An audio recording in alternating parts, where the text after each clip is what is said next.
That's really one of my favorite parts of the early novel. It really, because it really does highlight the relationship between David Maxwell and Hamilton Hall at the beginning. This sort of frustration and fascination, doesn't it? Yes. So, I have 2 questions for you, as you know. My first question is more about your process, because maybe a lot of people aren't familiar with the way it works in fandom, but also your personal process, because your personal process is very stringent and interesting. I don't know how interesting it is, but it is quite stringent. Yeah, so I tend to start, when I start a project, I tend to, whether it's a very short story or a much larger project, I tend to start with a kernel of an idea that I don't understand, or not even an idea, just maybe a dynamic or something I don't understand that catches my mind. And I think that's my academic training showing. When I don't understand something, I have to write about it until I do understand it. And so with this book, what it was is, how do people tell the stories of their lives when there are no exemplars that apply to them? So how do they tell their story in a vacuum when they don't see stories like theirs anywhere else? So that's the kernel that I started with this book. And then the next stage for me is obsessive and detailed planning and research. And so I started off researching Arctic exploring literature, life aboard ship in the Victorian era, Inuit oral history of the 19th century and how it was collected in the 19th century, so sort of early anthropology, mythology, women's suffrage, natural history, post-colonial narratology. I just did a lot of research, and then I started with chapter breakdowns. And within each chapter breakdown, I have a character breakdown, and I have a thematic breakdown, and I have plot breakdown. So every chapter has a plan, and it fits within the larger arc of the novel as well. So I have a novel-length arc, and then every little chapter has its own little arc for every element, character, theme, plot. And then I tend to do it very visually. I do charts, as you know, and I like charts a lot because you can cross them off when you finish them, and you feel like you've really accomplished a lot. So that year is a blur of crossed off charts in Google Docs. Yeah, Google Docs, yeah. It's very satisfying. Yeah. So that's what my process is. I'm playing with it a little bit for my next project, which may be novel number 2. I'm trying a different method, which is called reverse outlining, which is where you just write, and then you take what you have and you try to fit it into some kind of outline. I'm not really sure how it's going to work. It's very scary and strange. We'll see. That's how I do it. That's how you do it, yeah. Strange. But and don't forget, I mean, you have, this is the planning stage. You brought us to the stage where you actually now sit down to write. And that is, you write, usually I edit your first draft, then you write again, and then I look at it again, and then she writes it again, and it goes to an editor. So, I mean, you've been over this text, what, 4 or 5 times easily? Oh, yeah, easily. Sure, yeah. Yeah, that's right. That's the next step of the process, is I send it to Elyssa, and she says, there are so many commas in here. It's Victorian literature, add more semicolons. That's right. Yeah. So then the editing is the next step. Yeah, and polishing, because for me, I had seen it after I had been over it, but I just finished the new version a couple days ago, and I was really excited to read the evolution and the sort of, Elyssa writes in a very, very fine-grained way. For some of you who have maybe started the novel, it's very, very subtle. It builds up on itself in layers, and it's very beautiful in a way that speaks to the effort that you put into polishing it, I think. So, my other question is, you mentioned a little bit the parallels, the stories of people who don't have a template to tell their own stories. But I wondered if you maybe wanted to expand on the parallels between Arctic exploration, suffrage, and oral history. I'm adding oral history. Right. It wasn't in the draft. Yeah. Sorry. Yeah. There are parallels, and they're at the thematic level more than at the plot level, I think, although a little bit at the plot level as well. So we have one plot event that is experienced by many different people, and then we see how many different people articulate that event to themselves and how that affects their understanding of themselves. And the reason, I think one of the reasons that I wanted to do that is that I read a lot of Victorian literature, and a lot of the Victorian literature that I love is very masculine. So I love Sherlock Holmes, and I love Arctic exploration literature, and all of this is, you know, brilliant men doing brilliant things with other brilliant men.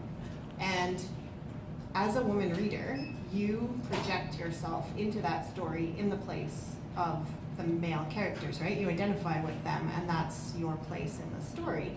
But in doing that, you also lose a part of yourself as well, because it's not, I mean, you would never be on a boat in 19th century, you know, England, or rarely, right? So in a lot of ways, you're outside of it at the same time that you're an insider-outsider.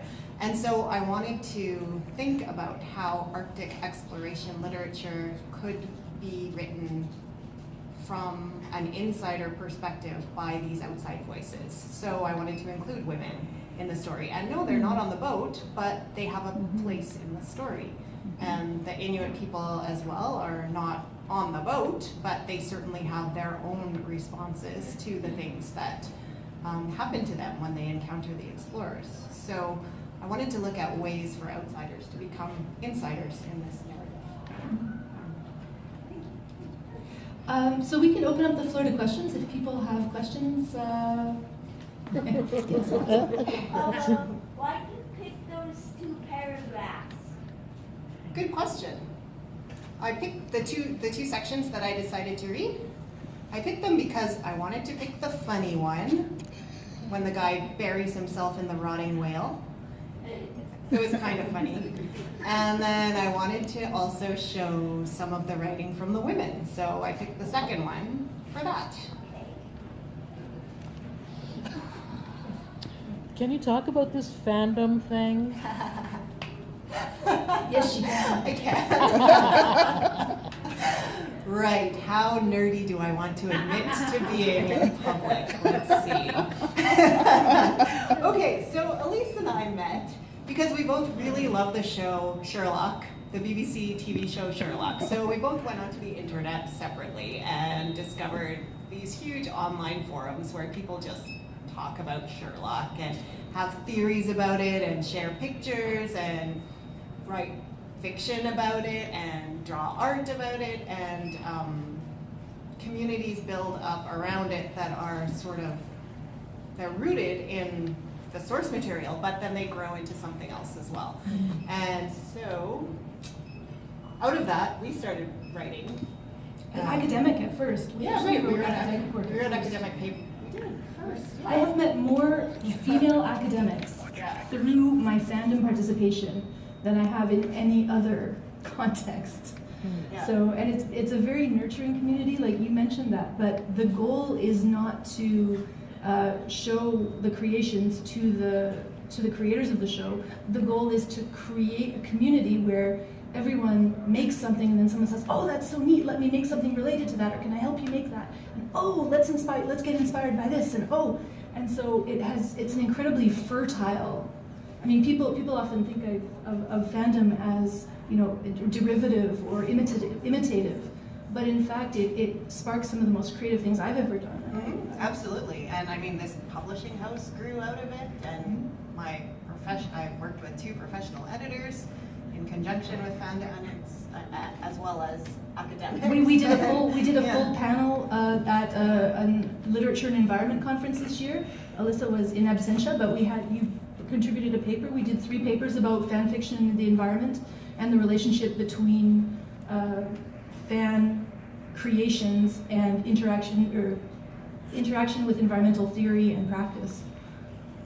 Yeah, so it's just this really fertile, creative, and intellectual, and also fun. Like, that's So the fun. kernel of it. It's so much fun. People are in it because they love it and they love each other and they just Yeah. make a lot of cool stuff. It's very So, supportive yeah. in its best iteration. Yeah, in its best iteration. Mhm. Yeah, so that's that. Anyone else? Yes. Why is the title of Land So Wild? Oh, interesting question, Remington. It was really hard to come up with a title. So the reason is that there's a song by Stan Rogers called Northwest Passage. Is that what it's called? Yeah. Okay. It's a really famous song, and it's a line from the lyrics to that song. I bet your parents know it. Probably. Yeah. My dad doesn't. Yeah, he does. Oh, sorry. Yes, Watson? What did you originally do the name? But I already know. I'm just asking because some people don't know actually. Right, okay. So we could talk about that too. So the original title of the book was A Land So Wild and Savage. But I had a couple of readers who felt very strongly that including the word savage in a book about Indigenous, or that includes Indigenous characters and is written by a white woman, was not acceptable. And so we decided to remove that. Which I think it was the right decision. At the same time, I think it turned the savagery was not within the Indigenous people. It sort of turned that idea on its head, that it wasn't the land that was, or the people that inhabited it, was wild and savage. It was the European colonizers. Yeah, that's the point of the book, but at the same time, why should they trust me? That's the point of the book. So, yeah, it was a fair point. Yeah. Yeah. Yeah. So now it's short. Oh.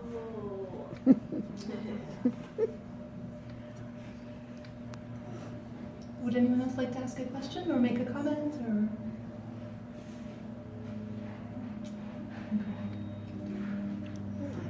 Yes. All right, thank you so much, Elyssa and Elise.